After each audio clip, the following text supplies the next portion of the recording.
Sure, getting into 3D printing sounds exciting, but not every printer is built for someone just starting out. Some arrive in pieces and expect you to become a mechanic overnight. Others look simple but choke on basic prints after a week. So, to help you settle down, today I'm here with the top 5 best 3D printers for beginners. From solid budget picks to absolute premium options, I'll walk you through the ones that actually deliver. Let's get started. At number 5, we have the Entina 2 Basic. And right away, this one stands out as the most accessible entry point on the list. Now, you might wonder what you actually get at this price. Quite a lot, it turns out. The Tina 2 arrives fully assembled. You take it out of the box, run a quick one-touch leveling routine, and you're printing within minutes. That's a big deal for anyone who's never touched a 3D printer before. The build volume is compact, measuring 100 by 105 by 100 millimeters. That means you're not printing large parts. But for miniatures, small prototypes, or classroom projects, it's more than enough. The flexible magnetic build plate makes removing finished prints easy, and the dual Z-axis rails help keep things stable. It handles PLA and basic filaments well. The 2.4-inch LCD screen and knob control are simple to navigate, and if the power goes out mid-print, the resume function picks up where it left off. That's a feature you don't always see at this level. Users consistently praise how easy it is to get started. The setup is genuinely plug-and-play, and the lightweight design means you can move it around without much effort. Parents and teachers especially appreciate that it's marketed as a kid-friendly option. That said, there are a couple of things worth knowing. The build volume is small, so your projects will be limited in size. Filament compatibility is narrow, mostly PLA, and the basic model doesn't include Wi-Fi, so you'll be printing from a micro SD card. But for absolute beginners, kids, or anyone who wants to dip a toe into 3D printing without a big investment, the Entina 2 Basic is a genuinely strong starting point.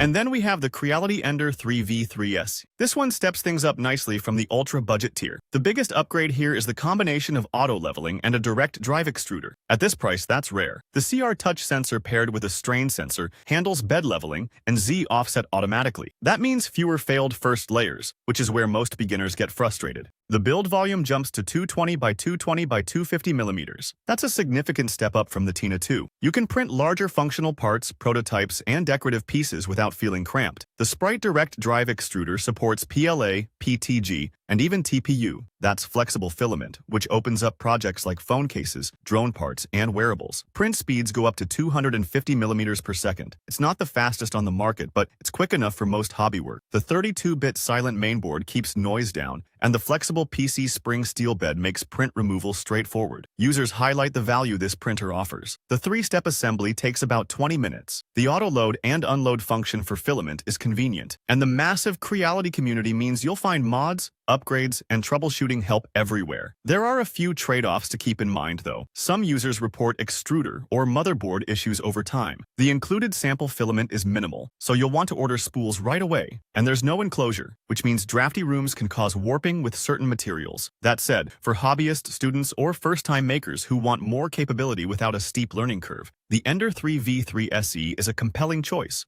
Next, we have the FLASHFORGE Adventurer 5M. And it brings a level of speed and convenience you can feel right from the start. This printer tops out at 600 millimeters per second with 20,000 millimeters per second squared acceleration. That's up to 12 times faster than typical entry-level machines. A print that might take 6 hours on a basic printer could finish in under an hour here. That's a genuine game changer if you're doing iterative design or just don't like waiting around. The build volume is 220 by 220 by 220 millimeters. The all-metal Core XY frame keeps everything stable even at high speeds. The direct drive extruder reaches 280 degrees Celsius, so you can print PLA, ABS, PTG, ASA, TPU, and even carbon fiber composites. The quick swap nozzle system lets you change nozzle sizes in about 3 seconds. Setup is straightforward. One-click bed leveling works reliably. The dual-sided PEI flexible plate helps with adhesion and removal. And you get Wi-Fi connectivity through OrcaSlicer, plus remote monitoring via the FlashMaker mobile app. Users consistently point to the speed and print quality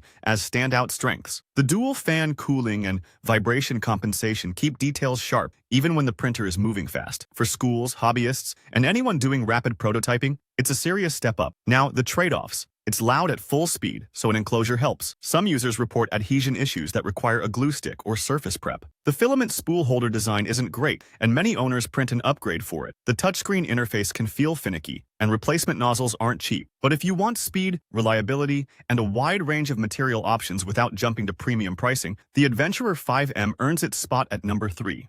At number 2, we have the Bambu Lab A1 Mini Combo. And this one is a serious step forward in what a beginner printer can do. The headline feature is multicolor printing. The AMS Lite system supports up to 4 colors or materials automatically. That means you can print intricate designs with color changes, soluble support materials, or different textures, all in a single job. For creative projects, that's not just convenient, it's transformative. The A1 Mini prints at up to 500 millimeters per second with 20,000 millimeters per second squared acceleration. The build volume is 180 by 180 by 180 millimeters, which is compact but sufficient for most beginner and hobby projects. The direct drive extruder hits 300 degrees Celsius, and the heated bed reaches 100 degrees Celsius. Here's what really sets it apart. The full auto calibration handles bed leveling, vibration compensation, and active flow rate control without you touching a dial. It arrives pre-assembled. Setup takes minutes, and the noise level stays at or below 48 decibels, which is whisper quiet compared to most printers in this category. The software ecosystem is polished too. Bambu Studio on PC and Bambu Handy on mobile integrate seamlessly. You can start prints remotely, monitor progress, and get notifications when a job finishes. Users single out the ease of use, the quiet operation, and the multicolor capability as the features that make this printer special. For design students, hobbyists, and anyone who values creativity over tinkering, it's hard to beat. The considerations are mainly around size and complexity. The build volume is smaller than some competitors. The price sits higher than budget models, and the AMS Lite adds a learning curve. Beginners may need some time to understand multi-material workflows. Yet, for anyone who wants premium ease of use, quiet operation, and the ability to print in multiple colors out of the box, the Bambu Lab A1 Mini Combo is an exceptional choice.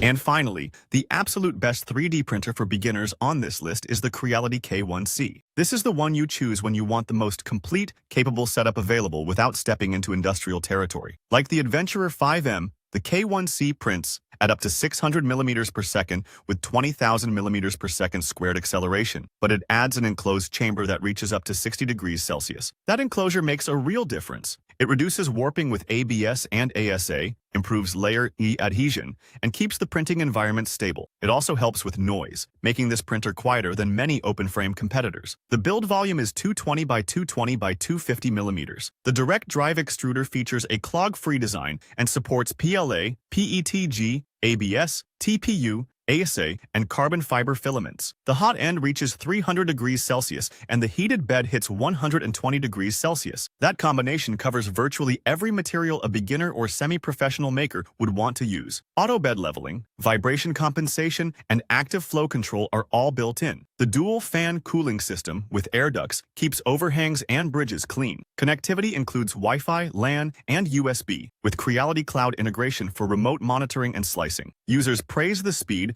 the material versatility, and the enclosed design. And the carbon fiber compatibility is especially popular for functional prints that need extra strength. For schools, hobbyists ready to invest, and semi-professional makers, it's a level of capability that's hard to match. The trade-offs are around size and price. It's larger and heavier than compact beginner printers. The price sits at a mid-premium level, and the advanced feature set might feel like a lot for someone who's never printed before. But that doesn't mean the investment isn't justified. If you want a printer that grows with you, handles demanding materials, and delivers professional-grade results from day one, the Creality K1C is the clear number one. Thanks for watching. For more videos like these, don't forget to subscribe to our channel. Also, press the bell icon so you never miss a video from Tech Insight.